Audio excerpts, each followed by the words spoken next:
Evening all on Play Chess and streaming to YouTube. Welcome to another Kingscrusher radio show. So we're going to carry on looking at the best of the best chess Gamescom awarded games. This is actually in the 50s, not the 60s, as my title said, the 60s. So we're in the 60s now. Okay. So the first game I'd like to show you is Tigran Petrosian against Boris Spassky. So two former world chess champions battle it out here. And this is in the World Championship in Moscow, 1966. Okay, let's have a look at this game. Tigran Petrosian plays knight f3 to start off with. Let's open up live book and add a kibitzer as well. Okay. Now Spassky is wanting an attacking game. He's got a more attacking style. I think in the Swiss tournaments, well, I get the impression in general in tournaments he was doing better quite often than Petrosian, who didn't like to take too many risks. That's the impression I have anyway. But Petrosian, yeah, he didn't lose that many by virtue of not taking too many risks. And here he plays a very solid start. This is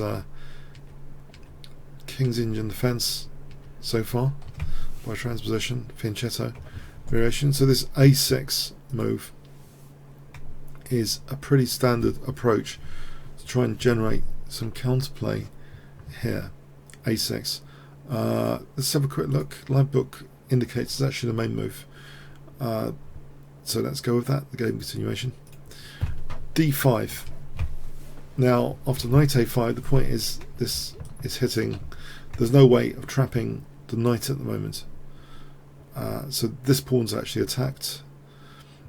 And it's protected with knight d2. And now we have c5. So this is a standard, well worked out mechanism for black.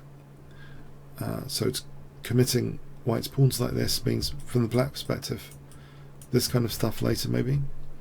Queen c2, and actually the main move is actually to carry on the queen side with rook b8.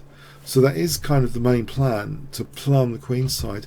Here we almost see a kind of indication to mix quite ambitious play on both sides of the board, because the move e5 is actually not that trodden. e5, it sort of indicates that black wants to attack maybe later on the king side as well, because actually that is shutting out the bishop. If we just take this for a moment, rook b8, this is thought to be equalish, this position, and the bishop can actually even do this little trick, and f4. I think there's some tricks here. e3. Yeah, I think there's a trick with bishop f5. And this is actually a problem for white, major problem. That's why this well worked out system without e5 is encouraging. The main move is f4. Bishop drops back, and some weaknesses have been created, and that's why here, okay, e5, it might be okay here. So that's very interesting, the tactics in this position relating to c4 being slightly vulnerable. But e5 straight away, well, it's kind of unusual, it seems. But let's go with it. So it shuts down that bishop. And white seems to be a bit cozy now after b3. He's solidifying that c4 point. We have knight g4. So Spassky is going for some sort of kingside attack. e4 and f5. So a lot of pawns being used. Kingside aggression. And Petrosian's approach is very interesting here. He's potentially got a double fianchetto, of course, here, but also, you know, there's an increasing vacuum of weaknesses which need to be considered at every point as well. And white actually takes on f5 here, encouraging another pawn to leave base, because if bishop takes, then white would get that big e4 square, and strategically it's very desirable quite often to have a big knight on e4 in king's injured positions, as every Russian schoolboy knows. Yeah, that's what I read somewhere. A knight on e4 like this is not desirable. And also, I don't think this is too good. We have the knight on e4 later, anyway, or immediately. So this pawn is leaving base as well. We see, if you keep track of the vacuum, just keep track of the vacuum of weaknesses every move. It's fascinating.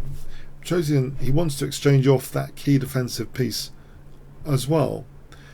And this next move looks kind of modest. It doesn't look as though this is a move you should be terrified of with black. But black is kind of creating his own demise potentially. If he loses this bishop, there will be an increasing vacuum of weaknesses, which I believe we should keep track of. By the way, this is actually one of my favourite Tigran Petrosian games ever, actually, as well. And I do find his risk freestyle kind of unique and interesting as well. But this game, yeah, he seems to be attacked on both sides of the board.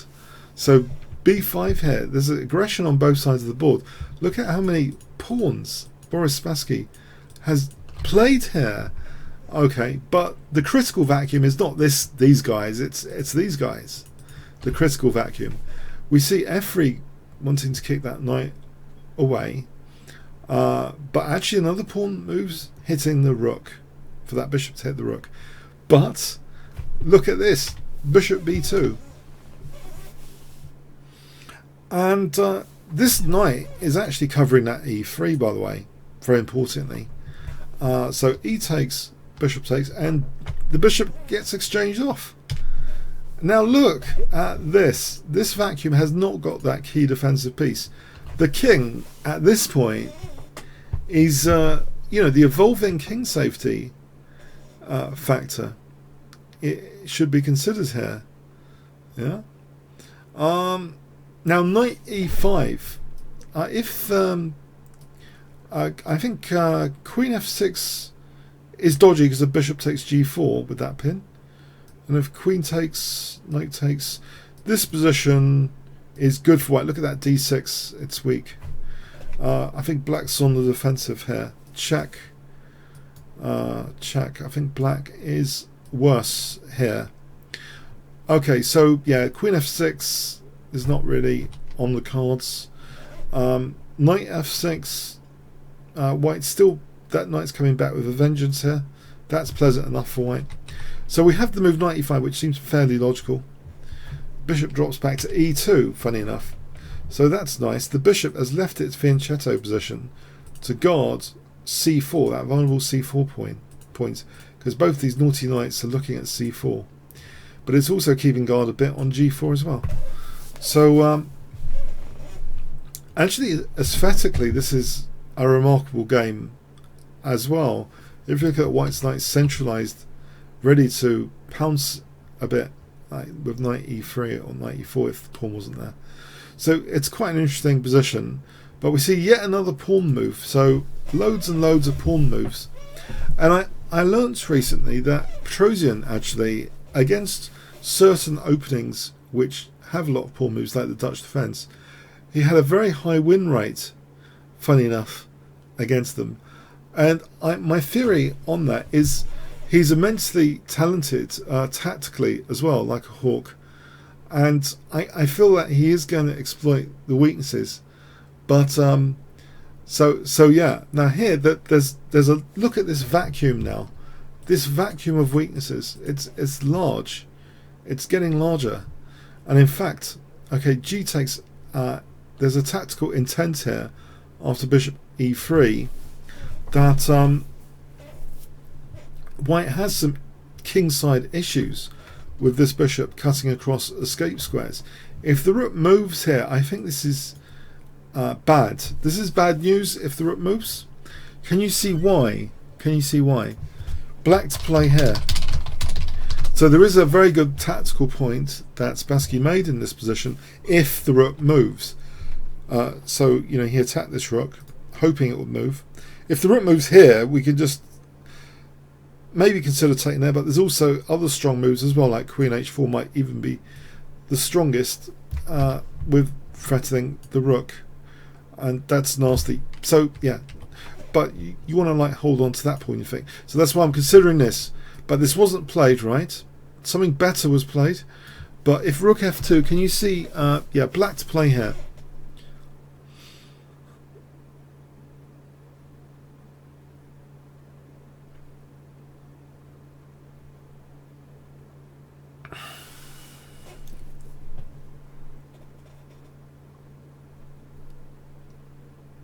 In this position, black would have a great resource, which Petrosian must have seen, I expect, to play what he did, especially.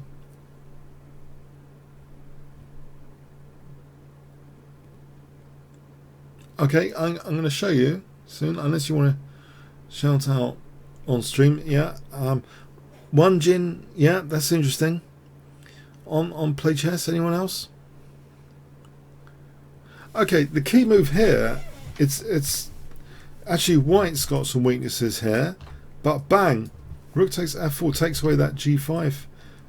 Yeah, and if Rook takes, you know, then Queen G5, and all of a sudden, white's in big trouble. You know, is crumbling. Well, you can, yeah, you don't want this position with white. So, and if the king goes back, and Queen G2 mate. So yeah, that's the tactical point, right? But a fantastic move was played in this position, which I called it hijacking diagonals. I did a video about this once, called it hijacking diagonals. So there's a great move here.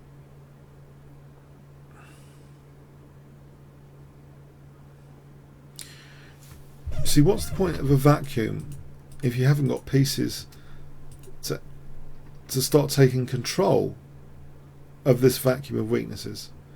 You need to start to get pieces to take control, yeah, of those guys. There's a move here which really does the trick. Okay, not F takes, by the way, for the same reason, because of Queen G5. It's a mate in 3. You know, here, well, here it's mate. Yeah, you can't give that that G5 square. No, the move was Knight E3. And the point is, look at this vacuum again. Now, in relation to this bishop potentially coming in like this, yeah, black did actually take on F1. This might not have been the strongest. Maybe to stay in the game, they should play Rook takes F4 and go for this. And on Rook G4, white's better, with apparently slightly better this position.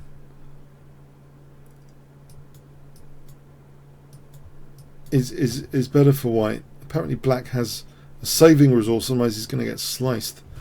But apparently white's better here anyway in this ending after if the queens come off. But yeah, that was the one thing that should have been played. Now, Rook takes F4 should have been played in this position. And by the way, if King H1, also this is better for white. Check. Rook G3, this is better for white, but not majorly. So that was the one thing that should have been played, but no, we see the full effect of the vacuum meeting pieces coming into that vacuum, because after Rook takes, once the knight moves, then this bishop's going to come in, and the bishop comes in now. It doesn't matter about that pawn, because after knight takes F4, trying to guard maybe E6 and say I'm threatening things as well, but guess what white plays in this position? If I give you 5 seconds.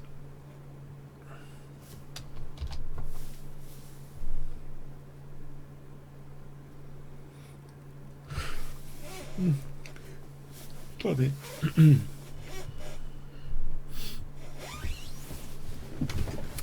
Okay. Or 20 seconds. Actually, it's a stream. 20 seconds. Okay, white really wants to get into that vacuum of weaknesses and plays Rook Takes, sacking the exchange. So he has his bishop e6 check. And now we can see a complementary escalation of pressure. Look, this is a full vacuum now around the king, apart from the pawn, the one remaining pawn. It's a full vacuum block, and there's pieces piercing into that vacuum here with this nasty pin. And now knight e4 comes in. Fred to think, well, all sorts. It covers queen g5. It means that knight f5 is coming in with knight h6. It's nasty. These knights, all of a sudden, are they're aggressively centralized, and that's part of the wonderful aesthetics of this game, because earlier, if you remember, the knights weren't this aggressive. They were like, weren't they here and here earlier? They've shifted. How did they do this? Because that amazing exchange sack. This is just very difficult for black, this position. Very difficult. He tries queen h4, and now, okay, there's some points with queen h4, hitting the knight, and if white's not careful, I guess white's in trouble. If there, then white's in trouble. Queen takes f1, for example, or losing the knight. So yeah, white has to be careful.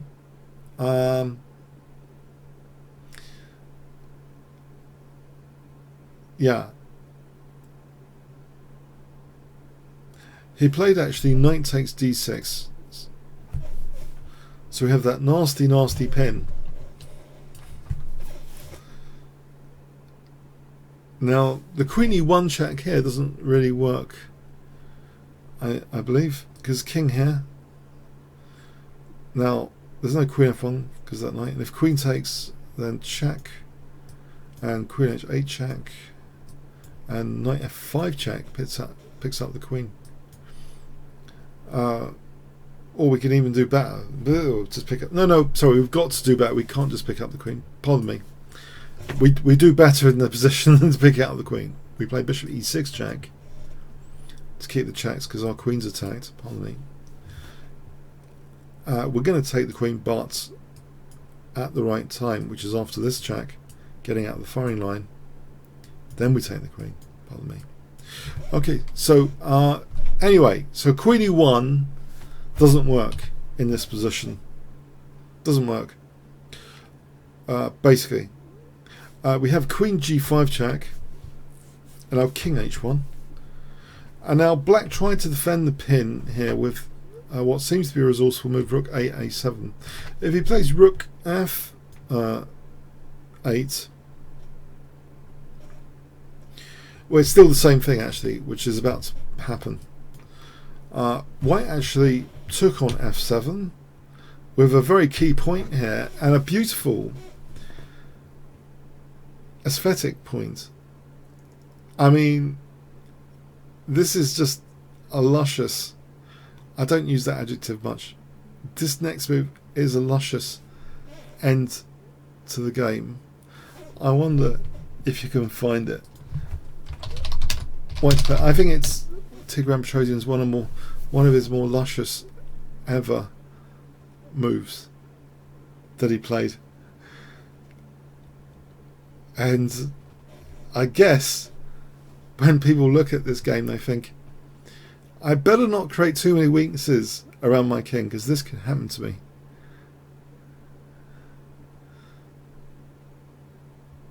Yeah. So we get to see a clue why you don't want too many weaknesses around your king in general. Horrible forcing move, which black resigned actually. He didn't go in for this. He's just losing. But for me, this always remains an iconic example of why you do have to moderate your own pawn moves. And yes, I'm like the funniest person to say that, because I'm crazy with the pawn moves myself, especially in blitz. But yeah, this is a wake-up call that pawn moves around your king, especially if the defensive pieces start coming off, and especially then if your vacuum is taken up with the opponent's pressure, then horrible things happen. So that's a wake-up call for creating weaknesses around your king, even though it might be paved with good intentions to attack the opponent's king. We see here White never allowed any of that stuff. He just was happy to sack the exchange, and yeah. So that for me is like a really iconic clash, iconic Tigran Chosian game, actually. Very special game to me, actually, personally. Okay, I did annotate on my channel in more detail, called Hijacking Diagonals, if you want to check it out as well. Okay, so let's go on to another classic game.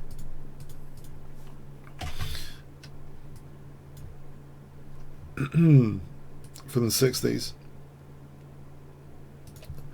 So this is Tal against Larsen, played in their candidates semi-final, played Yugoslavia, 1965. So Mikhail Tal playing white played e4, and people were much more likely back then to play the Sicilian defence, by the way, none of this Petrov or whatever, Berlin defence, all this stuff. No, people seem to enjoy chess more at the high levels, the relatively high levels. They did play Sicilians quite a lot, even against Tal. I don't know why they kept playing the Sicilian against Tal.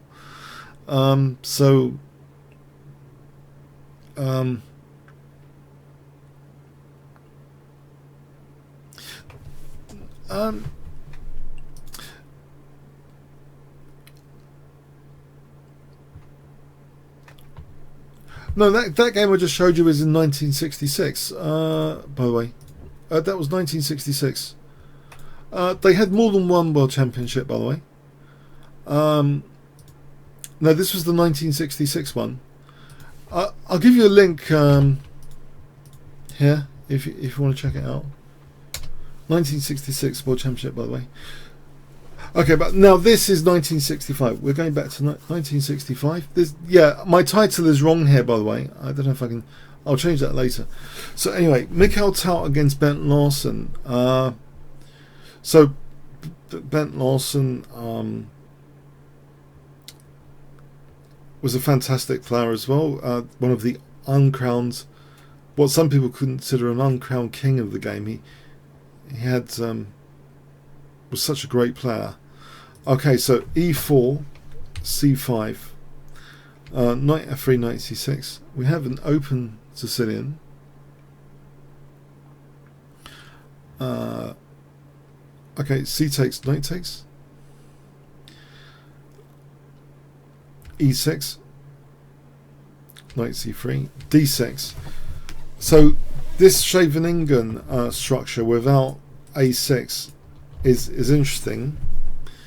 That was also kind of it seemed quite more popular back then rather than Najdorf. So this without a6. So we have bishop e3, knight f6, f4, bishop e7, queen f3, and opposite side casting, which often makes for an exciting game. Queen c7. Now we have this move, knight db5, kicking the queen back, and g4. And it's just a fun position even here to see what's going on. And also you might think, was White being really pedantic to put the queen there? Is the knight going to be like subject of tempo? It's going to have to come back. And black does gain a tempo. The knight does come back. Knight takes, bishop takes, b5. But g5, and we do see what seems to be an aggressive pawn storm over here. Bishop d3. b4.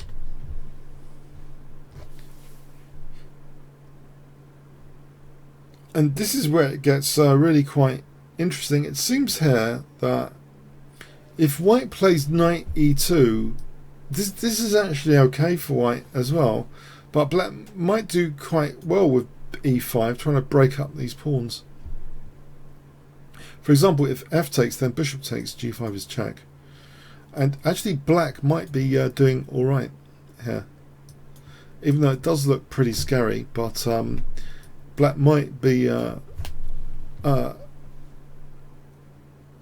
well, black might be okay in theory. But anyway, white played a different move to knight e2. Can you see what white plays in this position? White's play, if you'll tell, I think it's what is this concept here? Very interesting.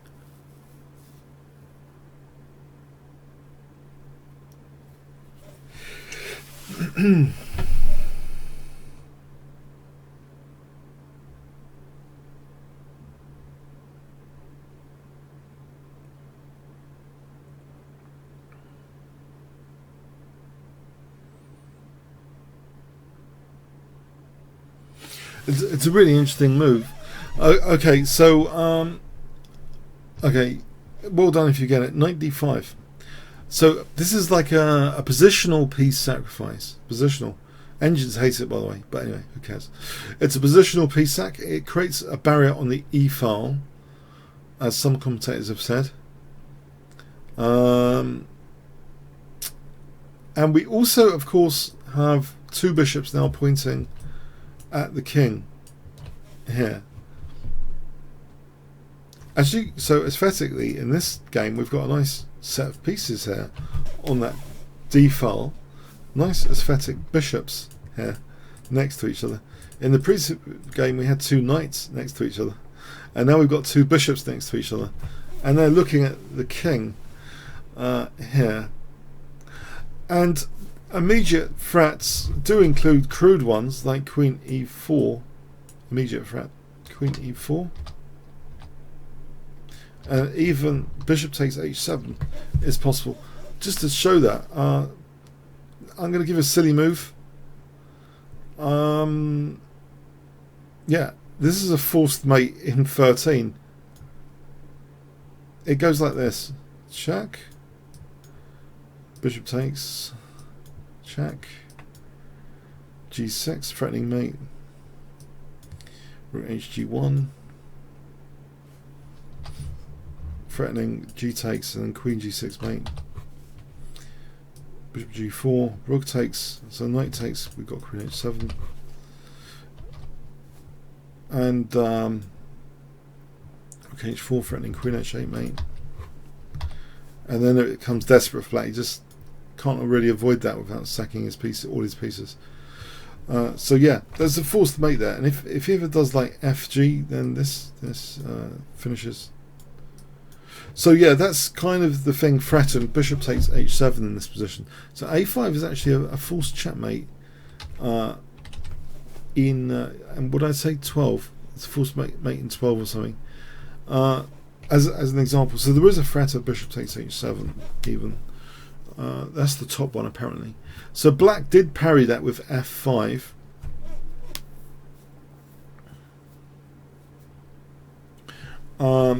Which leaves white better actually. Maybe g6 was the most critical way of addressing the threats. And apparently black should in theory, well at a certain depth it seems, should be okay here. Example here, bishop d8. Black should be okay, resourceful play, hitting the queen. And black should be okay.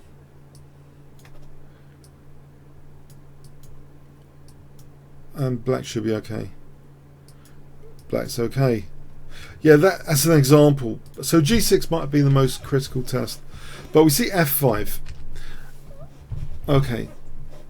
Now on f5 it does leave e6 behind. That f5 did weaken e6.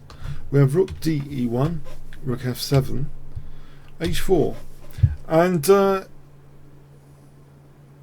yeah, even though white's a piece down, I think the threats include g6 and h5 here. that's the main one. Bishop b7, which doesn't seem to address g6, which might be a strong move, but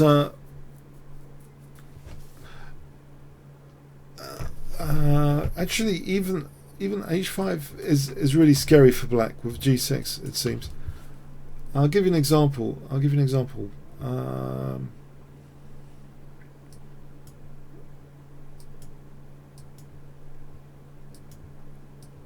Something like this.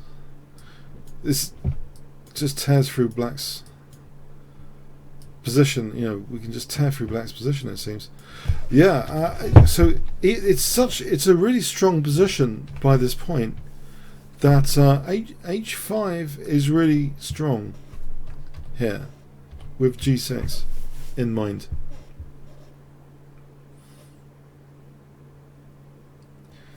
I'm not sure. Yeah, it appears winning, actually. I don't know if anyone thinks there's a defense there to h5. This appears to be winning for white, as well as the game continuation is really interesting, but this appears to be winning for white. Okay, anyway, so bishop takes f5 was played, which is interesting as well, but okay, this is very interesting. It's very logical. I mean, it's threatening all sorts of things, like the knight, bishop e6, and all sorts of things. It's taken, rook takes. White is better here as well, but there is knight e5 that is played, queen e4, queen f8, and it seems black has been a little bit resourceful here, which you wouldn't have had in the h5 line, by the way. Wouldn't have had this level of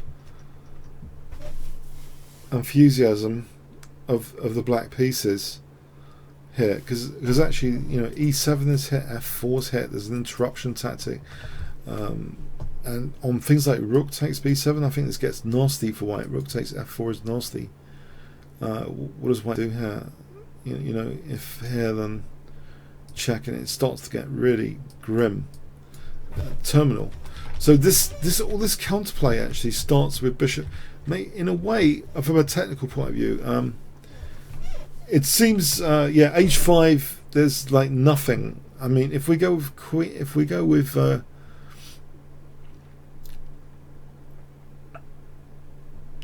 I mean, here there's g6, rook f6. It seems this kind of thing, if the bishop goes back, there's like no, it's like, I don't know, there's no real counterplay at all. And this seems a lot more crushing, but anyway, so the position was strong, and black is playing resourcefully now, it seems, with queen f8. So there's a lot of nasty traps to avoid, to navigate away from. Okay. But white didn't take on b7. He did actually take on e5. Now, if queen takes, we take on f5, and that's fine for white. We have rook f4, queen e3, and now rook f3, queen e2. So keeping an eye on the rook. Now the bishop's also on f2 here. We have queen takes e7. Finally, the exchange of rooks. D takes. And white's still better after all that. White's still better. He's a pawn up. And he pins that e5 pawn. Rook d8. Rook takes e5. Queen e6. And there's a really good clinical crushing move in this position that is played here, which keeps the two extra pawns. So he's 2 pawns up, but it seems as though, you know, black was hoping to take this d5 off safely, but this next move spells disaster for black. So white's play, it really spells disaster, this next move. So white's play, can you see what white played now on move 29?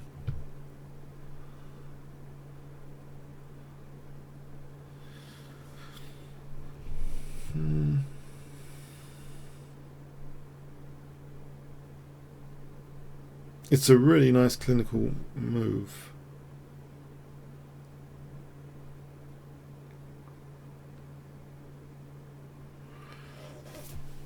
Any ideas?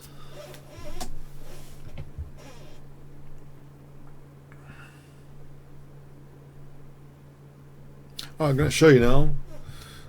Queen F4. It's actually eyeing this queen, you know, as well as keeping an eye on the back row. Simple tactic. It's described as, if bishop takes here, we have rook check, trying to use the overloaded aspects here. So we take the queen. There's no back row mate or anything. That'll be winning for white. So that pawn is now immune. We have we have rook f8, queen e4 holding that pawn. Then it gets desperate for black. Black plays b3, a takes, check, check, queen d6. And now things get nasty again. White plays another fantastic move here, which I wonder if you can guess. Another fantastic, shocking tactical blow.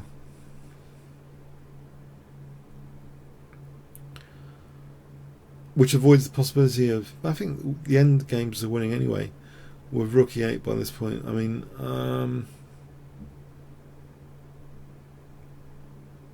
or are they? If white did play rook e8 check, yeah, no, this is going to be winning as well.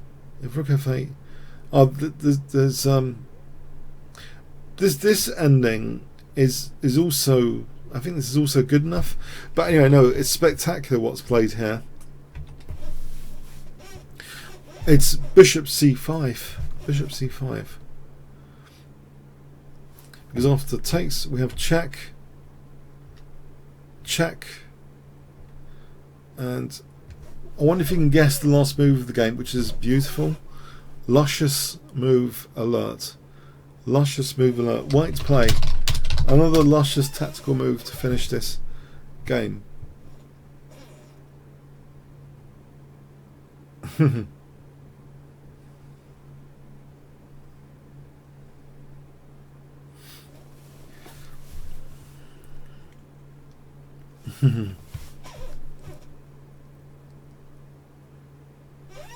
Any ideas?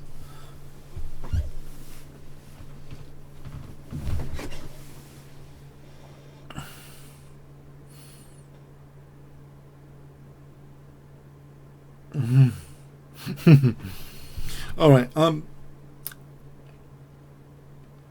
Not d6, by the way, because I think that allows the check, but that's still good for white. Apparently, it's still good for white. Even this, funny enough. Just give yourself some points for d6. But this is the real crunch. You know, there's no queen f2. We just take because the rook's pinned. It just rules out everything. Everything's gone. It's gone kaput here. You know, if bishop takes, we just take on f8, mating. If queen takes, we just take on d5 because then we're mating. Well, we get this position, not mating, but it's totally winning. So yeah, that's overload time. Queen f7, overload. End of game. Black resigned.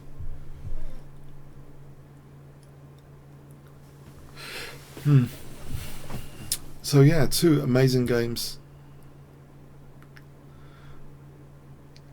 Iconic games. And the pairs of the players, they're really strong. Both players are really strong in both games. Both players really, really strong in both games. So yeah. Okay, hope you enjoyed this week. Have a good week.